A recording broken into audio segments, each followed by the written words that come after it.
From West Virginia Public Broadcasting.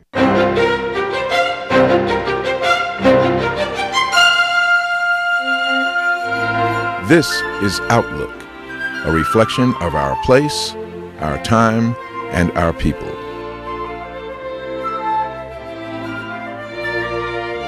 This is precious angel that got laid down like an animal.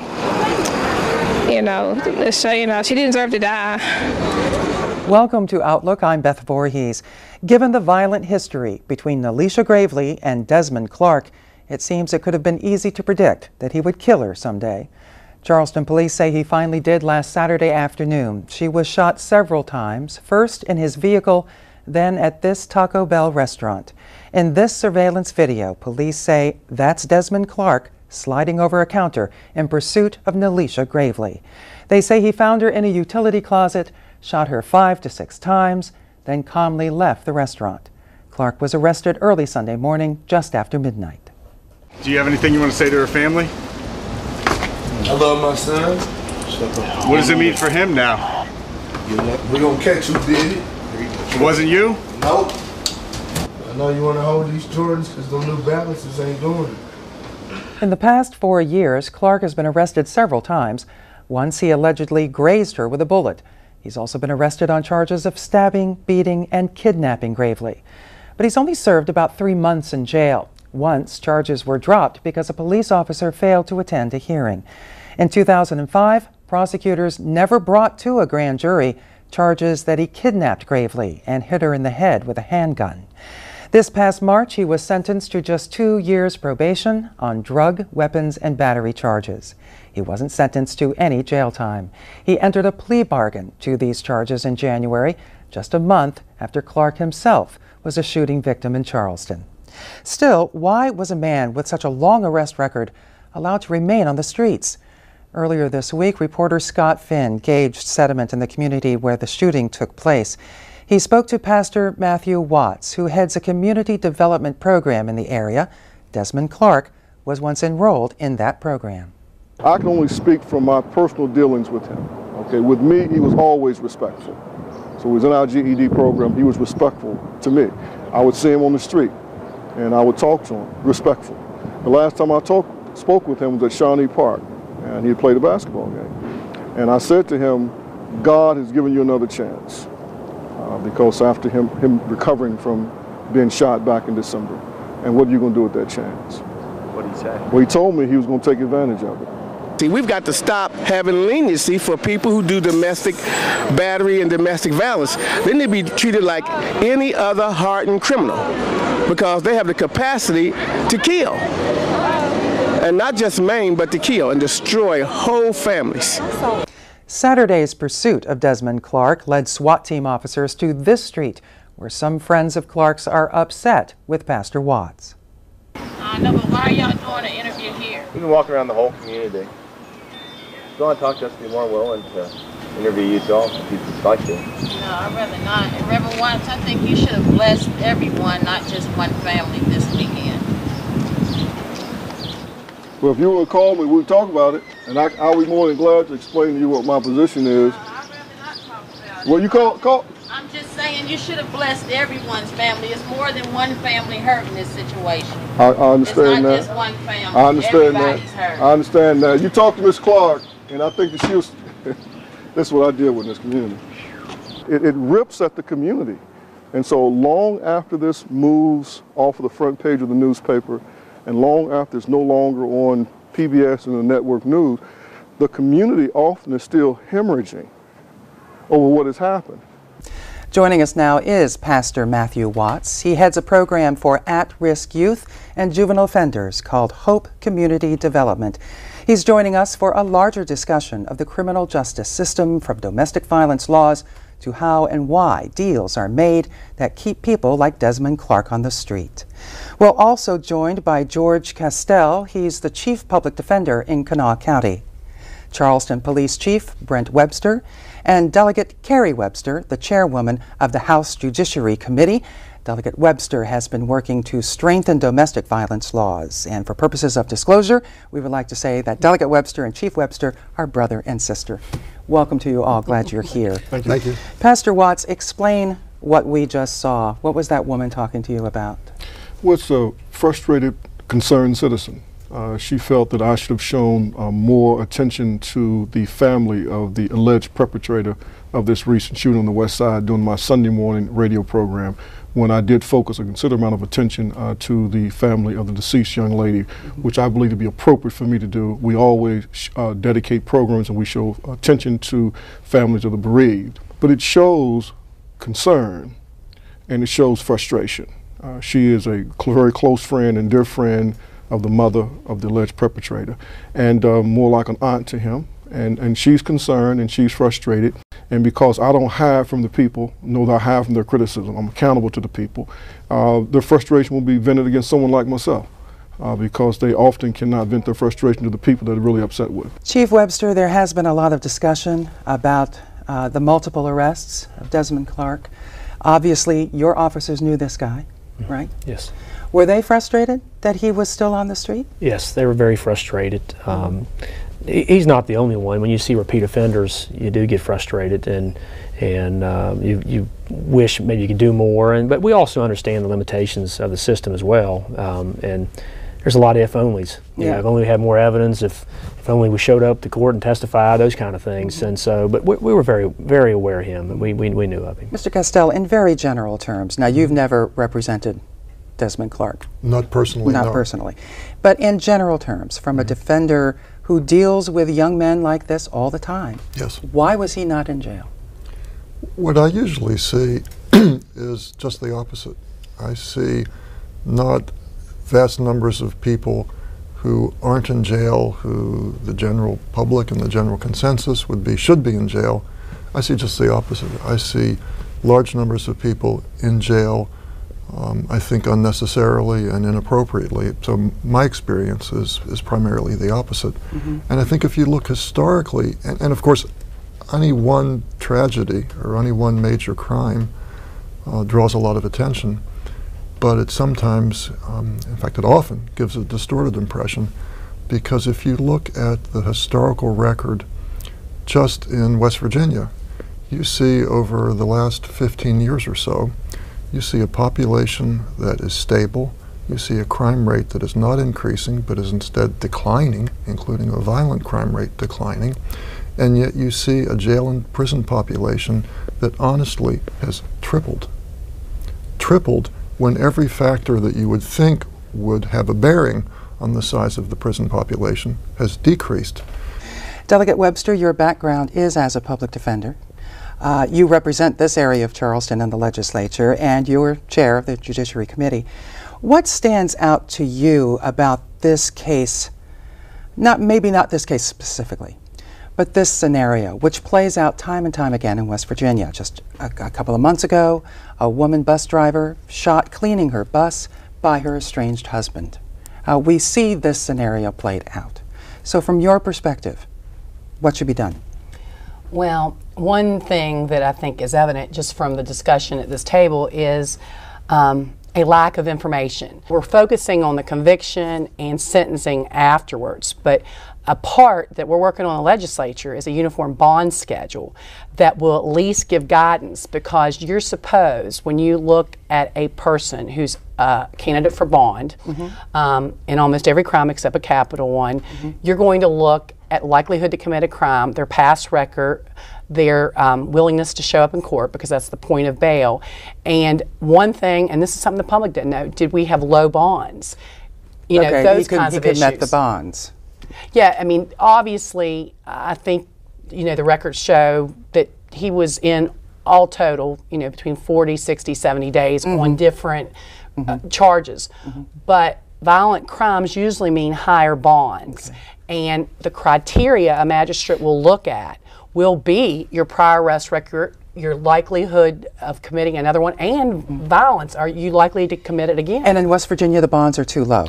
The bonds are arbitrary. There's they're arbitrary. no schedule. Well, I think the problem is just the opposite, that with individual exceptions that we can all criticize, that bonds are much higher than they have ever been in the past. This is pretrial incarceration, when, as Reverend Watts points out, there's a presumption of innocence, that when a bond is so high that a person can't post it, that's in effect a presumption of guilt, and it's serving punishment before conviction. So we have jails filled with people who shouldn't be there because bonds are in my experience, often set much too high. Chief Webster, when there's a situation where you have a person who is habitual criminal and not incarcerated, who can you go to talk to about this? Who can you go to and say, look, we've got this young man, we know he's ready to explode, something's going to happen, and we've got to do something about him, but we don't have, can you talk to him? Can you talk to the public defender's office? Who do you talk to? It usually wouldn't be the public defender's office, just the way we're structured. I mean, it could be, but it usually wouldn't be. It might be Reverend Watts, it might be someone in the community. I know that's something that we've talked about over the last couple of years, that you're looking for some programs through the court system to help out with that. People like Reverend Watts are in positions, you counsel these guys, and you can predict, he can predict it, a lot of it. He can tell us, but that's very frustrating because we don't always know. You can see it kind of unwinding. You can kind of see this person slipping, but a lot of times it's too late once it happens. How's your relationship? How's your relationship? We have a great relationship. I mean, I have great respect for him because he's accessible. You call him, he calls you back. You have a problem, he shows up. And I think that that's a good thing. And even we don't always agree, we always agree we're going to talk about it. And we leave, we've got a good understanding where each person stands. I think the Chief makes an excellent point that what we got to decide is how we're going to approach this. A horrific crisis like this can bring attention. And the question is whether or not we use this as a way to interrogate our system. Now, if we're just going to be defensive and basically say we got the best system in the world and it can't be improved, but if we go back and take a look at every phase and every step to say, could we have done something differently? It doesn't mean that it would have been a different outcome. It just means that we take this as an opportunity to improve the system. So hopefully next time it will serve us better. An issue we got to deal with is the root cause here. You've got a serious substance abuse problem in this country. It is the #1 pathology that's destroying this country. It is a driver behind much of the crime we see, particularly violent crime. You have a situation we don't want to talk about, the depression, the discouragement among these young people. They're self-medicating with drugs. They're mixing prescription drugs with illegal drugs and with alcohol, and they're lethal time bombs ready to explode. And we're not responding with substance abuse mental health treatment for this population of people. And until we do that, we will revisit this. How much do you work with the public defender's office or the prosecution? Are you in touch? Sure. I mean, we work very closely with the public defender's office because normally the juveniles in particular that we work with are represented by a public defender. And there are times that we work with the prosecutor's office as well when we feel like, look, you know, we don't have a conflict of interest, but there are times that there's a person that we think this person needs aggressive prosecution. We know things in the community that the people making the decisions in the court after people have come through the metal detector, they don't know. We see people in real time, in real situations, and we know relationships that are volatile in the community that some people don't know about. And so we have Mr. Gattel, you were nodding your head there. I agree with much of what Reverend Watts has to say. I need to add a few things. And one is that we have a good criminal justice system in this state. What we need to do is recognize that this is a good system, this is a good city and a good state with a low crime rate, not a high one, with a domestic violence rate that is decreasing, not increasing. And yet when you have these individual examples, we can do better. And you've made those points, but I guess I have to ask you and Chief Webster, how many more Desmond Clarks are out there? Well, I think we probably all can answer that. I probably Reverend Watts from some. Yeah, that's true. I mean, there's more. There's more, and then you know what? They might be 10 years away from being the next Desmond Clark, and that's the trick here, is trying to figure out who those people are, but we've talked about before that sometimes the system empowers these young men and women, but and maybe possibly in Desmond's case, maybe not, maybe the fact that he did have those arrests and he never did spend any real time. I mean, I don't want to put words in Reverend Watts, but I know I feel this way, that maybe he got empowered a little bit by the system. I can keep getting away with this kid. I don't know. And it does seem like particularly in juvenile system, it seems like there's a lot of empowerment because there's not real. We don't feel in law enforcement there's any real consequences. Are there guys out there committing serious crimes and not doing time for it because the defense is real good at convincing a judge not to? Oh, I don't think so. No. The experiences that I have in court, and I hate to continue to seem so contrary, but the experiences that I have in court are much more frequently the opposite, where we present a compelling case for treatment and rehabilitation rather than harsh punishment. The judge imposes harsh punishment. That's why we have a jail and prison rate that is 3 times higher than it was 15 years ago. I mean, 3 times as many people are in custody today in a state that has not grown in population. And I think one of the reasons we're here today is because these kind of cases that we're talking about are so newsworthy because they're rare. Not that they're commonplace. That's a good point. They're rare, and we're here today, and we should recognize that. Not that it isn't. And we want to make sure they stay rare. Exactly, and become even rarer. I would slightly beg to differ there. I mean, a crime this horrific may be rare, but we have shootings in this city. You know, and in recent years, I mean, we've had a number of murders that take place. Last time you and I talked was some young men were shot in Charleston. Yeah, but here's what I would say. Not becoming quite so rare. I would agree. I would agree with George. And when you look at the adult system, I think that there are times that we're mad at people and we're angry with them. And sometimes the reason we're mad and angry and frustrated is because they've been through the juvenile system. And so we're quick to pull the trigger. And I would agree. I think we're locking some people up that shouldn't be locked up, nonviolent people. We're giving ridiculously high sentences with some of this drug stuff and so forth. My concern, and where we might have a slight departure, is that I'm concerned about our juvenile justice system. Because as Chief said earlier, I do believe that in times it emboldens these young people. Because what we don't do is that we don't bring the consequences and the help. And I'm not suggesting that we lock them all up. I'm one for only locking up the person that needs to be locked up. But what I'm saying is we do nothing. And very often we send most of them home with their parents. They conclude that the juvenile justice system and the criminal justice system is an absolute joke.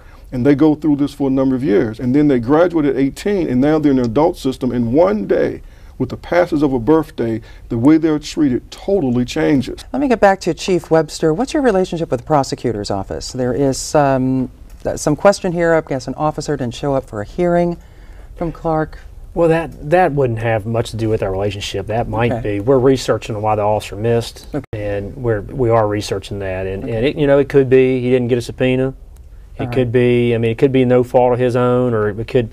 But then again, it could be his fault. And that's why. And there's probably going to be discipline if we can. We're researching that because one's a year and a half ago. And one's 2 years ago. So is the police department consulted on plea deals between defense attorneys and prosecutors? We are. It's ultimately the prosecutor's, call. But if the investigator or the officer, if they need to aim to be a shareholder and get in there and make sure their case is heard. My experience has been when I was working cases is that on major cases they will ask you. They will, and these are some major cases we're talking about. But it's ultimately their decision, and sometimes officers get very upset. It's probably as the public defenders may know. Sometimes they don't like the deals that are given, but I think as officers get older and seasoned, they end up moving right in the middle and understanding exactly what these gentlemen are saying. Is that I want the right people in jail. As a police officer, I don't want everybody to go to jail, and so our officers start realizing that, and they want the violent criminals in jail too. Here's our frustration. Frustration is the way the system works. You plea a case. The public didn't hear the evidence. The public didn't serve on the jury. The probation officer then does a pre-sentencing report. They got a process they go through, and they'll get a stock of letters from a lot of people that know and like this person. But there's very little input from the public in terms of what the public really thinks. So there's little perspective from what happens. And so this process will move forward to the pre-sentence report, to the judge, the police. Of course, I think they're trying to represent the public's interest, the prosecutor, but the thing is pleaded, so it is what it is. So then you're left to interpret what you see. So what you see is a person that you know that's potentially violent and you think should be locked up, and they get released back to the community, and you simply don't understand that. So then what happens is the people then start to conjure up things. And they say, well, they must be a confidential informant. Yeah, I was going to bring see? that up. And that's why this morning I said, no, I don't believe that this young man was a confidential informant. Why? Because Brent Webster said that he wasn't. That's good enough for me. But in the minds of the people, they can't figure this out because they know certain individuals in the community. That's why it's important for those who are the custodians of the court to really understand the court doesn't belong to them. The court belongs to the people. And so they have a responsibility to educate the people as much as they possibly can so the people can respect and trust their decision. Here's the crisis I see. We're losing confidence in law enforcement, we're losing confidence in the judicial system. And that's the worst situation you want to have, when you can't get people to come and testify, not because they're not concerned, but because they don't think that they can be protected by the court and by law enforcement, because they see bad people repeatedly released back to the community. This is a serious issue. So a lot of people run the court system don't understand that these kids now, young kids, middle school, high school age, are exchanging crack and marijuana for Xanaxes and other prescription drugs and mixing them together, and it's all from their state of mind. And it's happening. You see, they need to understand that. What about this notion, this confidential informant, this culture of,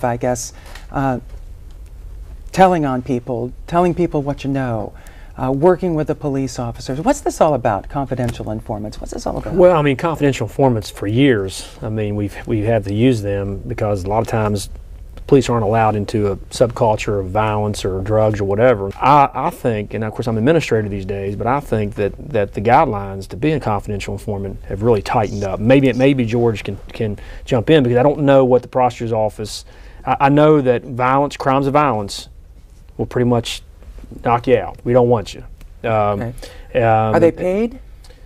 They can be paid. Now, some people just want to do it because they want to help. But confidential informants, see, the confidential informants that this article's talking about, we can't find a CI number on Desmond Clark. We can't find where there's ever been a payment. So it's that formal. It's a formal, right? Bookwork. Now it's formal. Now, if Desmond Clark, and I'm supposing here, if Desmond Clark at one time called up a police officer he knew and said, hey, I'll give you this information, will you help me? That's not, in my mind, a confidential informant that we have a book on, that maybe you guys go to court and eventually want to, give them a number and you guys want to find out their identity to testify in court. We have exhausted our files, and current commanders and former commanders, and those files do not exist. There's no one. Matter of fact, I said it this morning in an interview, when I called Sergeant Palmer over at Street Crimes Unit, he laughed, he said, well, he's one of our biggest targets. I mean, he's someone we've been trying to get off the streets forever. He said, I'm making my own conclusions from what I'm reading in the paper. If a police officer went into an arraignment proceeding and said, listen, he cooperated with me, he's courteous, and Your Honor, if you can give him a decent bond, I'd appreciate it. That to me does not make him a confidential informant. But now that's what the Daily Mail said today. The Daily Mail said that sources close to Clark said that they watched several officers ask for leniency to him. We don't have any proof of that. And I think that the confusion is based on a misunderstanding, much as Chief Webster described, because there's actually two categories of informants. But what I should point out about the whole issue with confidential informants, it's a very sensitive one, because a person out on the street who's already in trouble and already involved in the system doesn't necessarily have the highest credibility in the first place. And if you offer somebody freedom in exchange for providing valuable information, a person with no information at all to provide would have an incentive to fabricate it. It's a tough situation for the whole court system to be in, because if there's valuable information that is necessary in order to achieve justice in a case, but the only person who might have that information isn't a very reliable person, we're all in a tricky category. But we still do it. Yeah. And here's the problem with it. Now, I know Desmond Clark has been vilified, and he is what he is, and whatever he's done in his life, he's done that. I know him personally. And there's one thing that was very important to him, was his street credibility. His street credibility? His street credibility. And Desmond Clark is loyal to his community. So I don't think that he would sell himself to be a confidential informant. He also understands the street, and he knows what can happen to confidential informants. And this whole confidential informant thing, don't think that it doesn't contribute to the violence in the neighborhood and the community, because it creates this suspicion that you're a confidential informant and you sold this person out and you sold that person out. And some of these shootings has been associated with that, you see. And there are times when people have been shot that had nothing to do with something, but because someone thought someone was a confidential informant, then that happened. This war on drugs is contributing to the violence in the community about how we're choosing to prosecute the war on drugs. Right. And in the federal system, the confidential informant is a very important part of the war on drugs. These are things that need to be discussed because no one talks about them out loud. But it's the reality of what happens in the neighborhood and in the street. Chief Webster, what about his point that confidential informants are themselves threatening the peace of a community? I agree with him, and that's why I think it also goes in line with what George says, that they're a delicate balance. And that's why I think that, and I hope and I pray that our officers, the reliability is important, the credibility is important. You've got to go out there and verify the information, and because you don't want to make up things to put people in jail. You don't want to make up because they have something to gain. And so I agree, and a lot of our shootings are retaliation shootings. And also the day when this confidential informant story broke, a couple of our detectives, both black and white, said the same thing you just said. They said that I don't see Desmond being an informant. I just don't see it because of the because how he wants to be perceived in the community. Right. So my advice would be, if the Gazette can get out there and see him, go out and ask him. Go out and I'm being facetious, but go out and ask him. I mean, maybe he'll tell him if he's an informant, because we just don't have any record of it. And let me add just a footnote to this. The speculation, I think, has been fueled because you have a guy that at least had a pretty lengthy violent arrest record, namely, with the victim, but also had a plea that had resulted in probation and the prosecutor standing silent. And what I've learned, and I think this is a frustration that is going to create more problems in the system, is you have pre-sentence reports that result in a recommendation for probation or not. We don't know what Desmond Clark said in this particular case that was pled and sentenced, I guess, last year. But I've called the court today, the Supreme Court, to verify, and the rules and the statutes say they're confidential. I said, what about the recommendations? Could we not just get that? Because I don't think medical and psychological and all that is something the public needs to know, about somebody that may be sentenced. Well, I'm told there's case law that says even that's confidential. But I think generally, and not just specific to this case, that there are things that, particularly when we don't have jury trials, but the system still is owned and run and should be for the public, those answers, I mean, really, we should know, because it was an open court proceeding, I'm sure, if he was not a juvenile, is what made the state decide the sentencing to remain silent. There was a reason for that. Right. And so as a public office holder, I probably feel a little strongly about things that I maybe used to think should be confidential or understand the reasoning, and now maybe think that one of the things I'm going to look at is whether or not some of those things by statute or rule should be opened up so the public can glean from that the reasoning of our officials. Delegate Kerry Webster, I'm going to give you the final word on that. George Castell, Chief Brent Webster, and Pastor Matthew Watch, thank you very much for a very interesting conversation, and I'm sure we'll be talking more about these issues as we go along. Thank you very much. Thanks. If you missed part of this discussion or just want to watch it again, you can go to our website. The address is wvpubcast.org. I'm Beth Voorhees. Good night. Support for Outlook is provided by the following: the National Science Foundation's West Virginia Experimental Program to stimulate competitive research, investing in West Virginia's future by building infrastructure for scientific research, on the web at wvresearch.org.